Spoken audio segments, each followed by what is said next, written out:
Terima kasih. Saya merasa terhormat bisa bersama kalian hari ini dalam acara wisuda salah satu universitas terbaik di dunia. Sejujurnya, saya tidak pernah lulus kuliah, dan ini adalah kesempatan terdekat yang pernah saya rasakan dengan sebuah wisuda perguruan tinggi. Hari ini, saya ingin menceritakan 3 kisah dari hidup saya. Itu saja, tidak ada yang istimewa, hanya 3 cerita. Cerita pertama adalah tentang menghubungkan titik-titik kehidupan. Saya keluar dari Reed College setelah 6 bulan pertama. Namun, setelah itu, saya masih bisa mengikuti beberapa kelas sebagai mahasiswa tidak resmi selama sekitar 18 bulan sebelum benar-benar berhenti. Mengapa saya keluar? Semuanya bermula bahkan sebelum saya lahir. Ibu kandung saya adalah seorang mahasiswi pasca sarjana muda yang belum menikah. Ia memutuskan untuk menyerahkan saya untuk diadopsi. Ia sangat yakin bahwa saya harus diadopsi oleh pasangan yang merupakan lulusan perguruan tinggi. Jadi, semuanya sudah diatur agar saya diadopsi saat lahir oleh seorang pengacara dan istrinya. Namun, ketika saya lahir, mereka tiba-tiba memutuskan bahwa sebenarnya mereka menginginkan anak perempuan. Akhirnya, orang tua saya saat itu berada dalam daftar tunggu mendapat telepon di tengah malam. Kami memiliki bayi laki-laki yang tidak terduga. Apakah Anda menginginkannya? Mereka menjawab, tentu saja. Belakangan, ibu kandung saya mengetahui bahwa ibu angkat saya tidak pernah lulus kuliah dan ayah angkat saya bahkan tidak pernah lulus SMA. Karena itu, ia menolak menandatangani dokumen adopsi yang terakhir.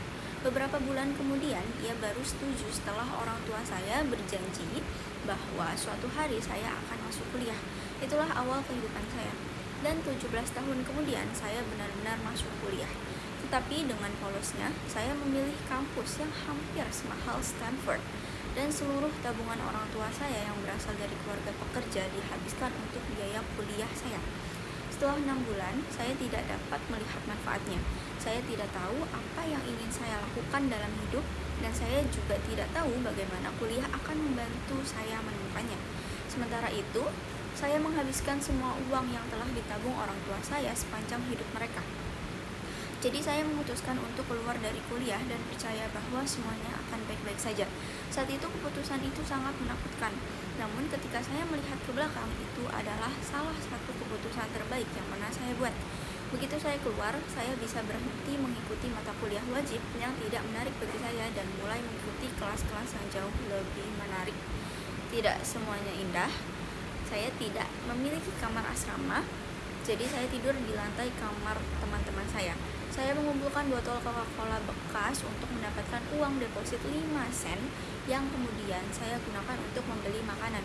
Setiap minggu malam, saya berjalan sekitar 7 mil melintas kota hanya untuk mendapatkan 1 kali makan enak dalam seminggu di kuil Hare Krishna, dan saya menyukainya.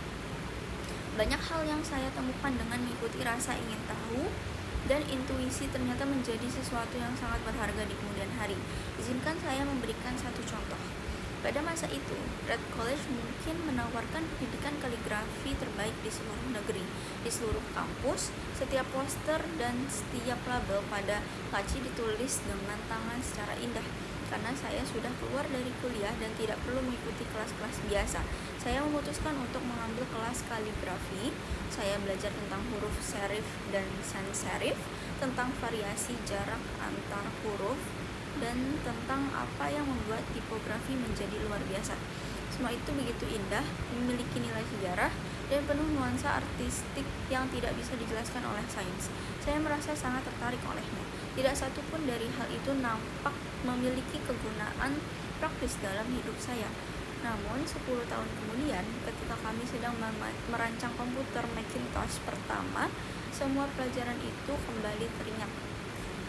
Lalu kami memasukkan semuanya ke dalam Mac. Macintosh menjadi komputer pertama yang memiliki tipografi yang indah. Jika saya tidak pernah mengikuti kelas kaligrafi itu, mungkin Mac tidak akan pernah memiliki berbagai jenis huruf dan font dengan proporsi jarak yang baik. Dan karena Windows kemudian meniru Mac, kemudian kemungkinan besar tidak akan ada komputer pribadi yang memiliki fitur-fitur tersebut.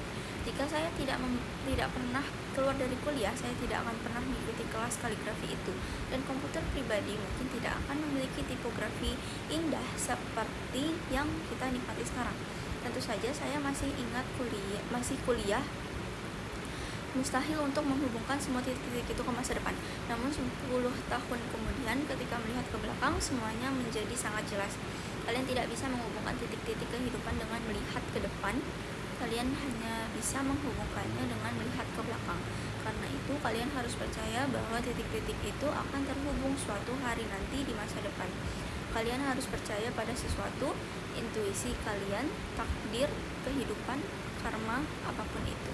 Karena keyakinan bahwa titik-titik itu akan terhubung nantinya akan memberi kalian keberanian untuk mengikuti kata hati, bahkan ketika jalan yang kalian tempuh berbeda dari jalan yang biasa dilalui oleh orang lain.